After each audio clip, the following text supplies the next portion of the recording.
यहाँ पर तो टफ फाइट यहाँ पर ग्रह नक्षत्रों के हिसाब से अखिलेश दे रहे हैं। अब जल्दी से जरा मायावती के बारे में बता दीजिए। बीएसपी भी चुनावी रण में थी, हालांकि बहुत दिनों से कह सकते हैं कि उनके ग्रह नक्षत्र अच्छे नहीं चल रहे हैं, लेकिन इस बार क्या लग रहा है 2022 में कुछ ग्रह नक्षत्रों की चाल बदलेगी क्या पूजा? बिल्कुल, देखिए मायावती जी की यदि हम बात कर रहे हैं तो इनका मकर राशि का चंद्रमा है और धनिष्ठा नक्षत्र है। 15 जनवरी 1956 का इनका जन्म है, दिल्ली का।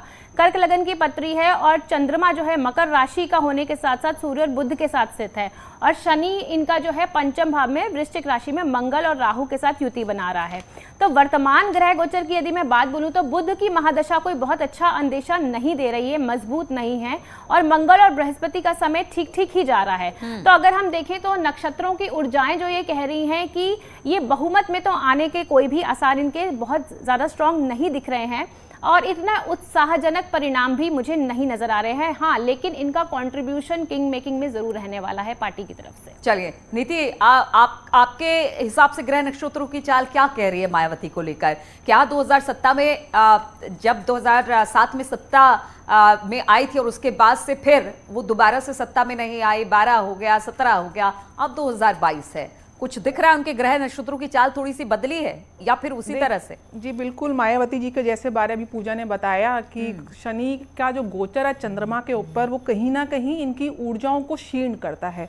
साथ में सूर्य भी बैठे हुए हैं, तो सूर्य को भी जो सत्ता के कारक है उसके ऊपर भी शनि का गोचर है।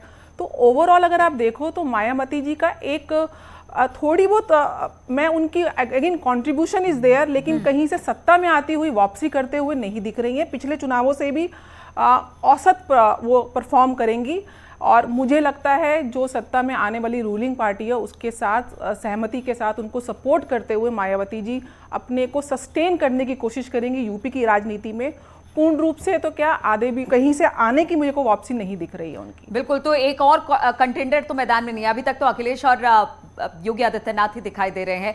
पूजा, अगर कांग्रेस और खासतौर पर प्रियंका गांधी वाड्रा की बात कर ली जाए तो इस बार ताल ठोक कर उत्तर प्रदेश में उतरी हैं और कह रही हैं कि लड़की हूं, लड़ सकती हूं। इस लड़ने का कितना फायदा होगा, कुछ फायदा होता दिखाई दे रहा है क्या? जी देखिए, उनका जो नारा है लड़की हूँ लड़ सकती हूँ, अगर मैं ये बोलूँ कि ये साल शुक्र का है तो शुक्र के लिए, शुक्र का साल होने की वजह से बहुत जबरदस्त महिलाओं का सपोर्ट मिलेगा इस साल। लेकिन अगर हम प्रियंका गांधी की स्पेसिफिकली बात करें तो 12 जनवरी 1972 का जन्म और मिथुन लगन की पत्री है, और इनकी चंद्र राशि जो है वृश्चिक है, और बृहस्पति की जो दशा चलने वाली है वो 13 जून 2022 तक दिख रही है, और महादशा कोई बहुत ज्यादा मजबूत संकेत नहीं दे रही है। यूपी में कांग्रेस का बहुत ज्यादा बोलबाला अभी नजर नहीं आ रहा है।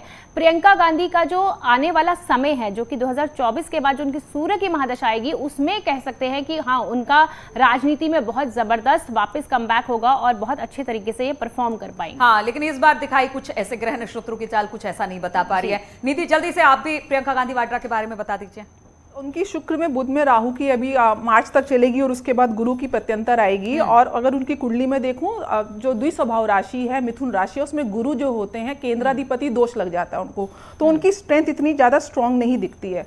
अगेन क्योंकि वृश्चिक राशि है, चंद्रमा नीच के बैठे हुए छठे भाव में, छठा भाव आपकी फाइटिंग स्पिरिट्स को दिखाता है, तो वहां पे भी एक बहुत स्ट्रांग कंटेंडर के रूप में तो नहीं आ रही है। कांग्रेस की वापसी अभी कहीं भी चुनावों में मेरे को दिखती हुई नहीं दिख रही है। चलिए, इनको भी हम माइनस करके चलते हैं अभी फिलहाल ग्रह नक्षत्रों